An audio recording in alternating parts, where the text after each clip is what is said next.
दिल्ली के जंतर मंतर से चलकर अनिल सिंह उस नीट छात्रा आकांक्षा चतुर्वेदी के घर पहुंचे जिसने यह कहकर अपनी जीवन लीला समाप्त कर ली थी कि सॉरी मम्मी पापा, अब दोबारा से नीट एग्जाम देने की हिम्मत नहीं बची है।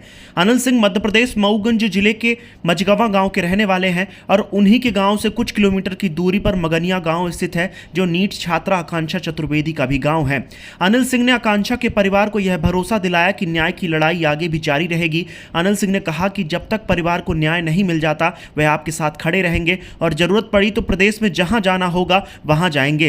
अनिल सिंह ने कहा कि धर्मेंद्र प्रधान का जो इस्तीफा हुआ है वह कोई खुशी की बात नहीं है, वह हमारा अधिकार था। अनिल सिंह ने कहा कि आकांक्षा चतुर्वेदी जिसके मां बाप उसे एक खरोंच तक नहीं आने देते थे, लेकिन आकांक्षा उन्हें छोड़कर चली गई। अनिल सिंह ने कहा कि दुख इस बात का है कि आकांक्षा में मैं अपनी स्वयं की बेटी देखता हूं। सबसे बड़ी बात कि धर्मेंद्र प्रधान के इस्तीफे के बाद आकांक्षा चतुर्वेदी की मां नीलम चतुर्वेदी ने यह बयान दिया था कि क्या धर्मेंद्र प्रधान के इस्तीफे के बाद मेरी बेटी वापस आ जाएगी। उन्होंने कहा था कि पेपर लीक के दोषियों को फांसी की सजा होनी चाहिए। धर्मेंद्र प्रधान का जो इस्तीफा हुआ वो कोई खुशी की बात नहीं है, वो हमारा अधिकार था। जो इतना बड़ा हत्यारा कितने बच्चों की जान ले लिया, उनके माँ बाप के साथ क्या गुजर रही है। इन्होंने अपने लाड प्यार से अपने बच्चों को पाला बड़ा किया और जब वो कामयाबी के रास्ते पे चले तो उनके साथ उनके बच्चे छोड़ दिए तो कैसे जीते होंगे माँ बाप। एक हमारे इलाके की आकांक्षा चतुर्वेदी है, माँ बाप खरोच तक नहीं आने देते थे, इतना प्यार करते थे। मैं उस बच्ची को नहीं देखता हूँ।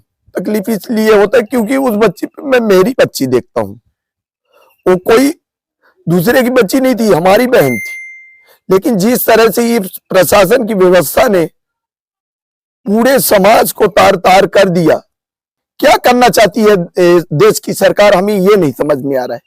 और जैसे उनकी माता जी ने कहा कि इस्तीफे से हमारा पेट नहीं भरेगा, इस्तीफे से हमें न्याय नहीं मिलेगा, ऐसे व्यक्ति को सरेआम फांसी होनी चाहिए।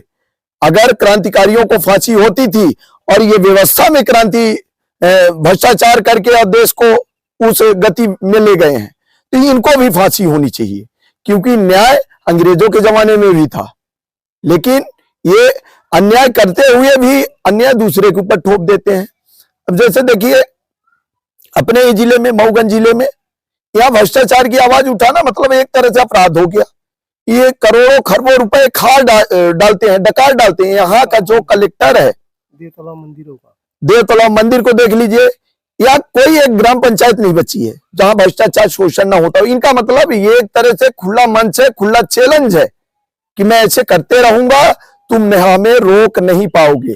तो मैं जनता जनार्दन भारत देश के सभी जनता एवं जो देश विदेश में, उनसे मैं अनुरोध करना चाहूंगा कि इस लड़ाई का मुहिम बने, हिस्सा बने, क्योंकि आज हमारे देश की अखंडता, विश्वसनीयता और देश को बेचने का प्रयास किया जा रहा है।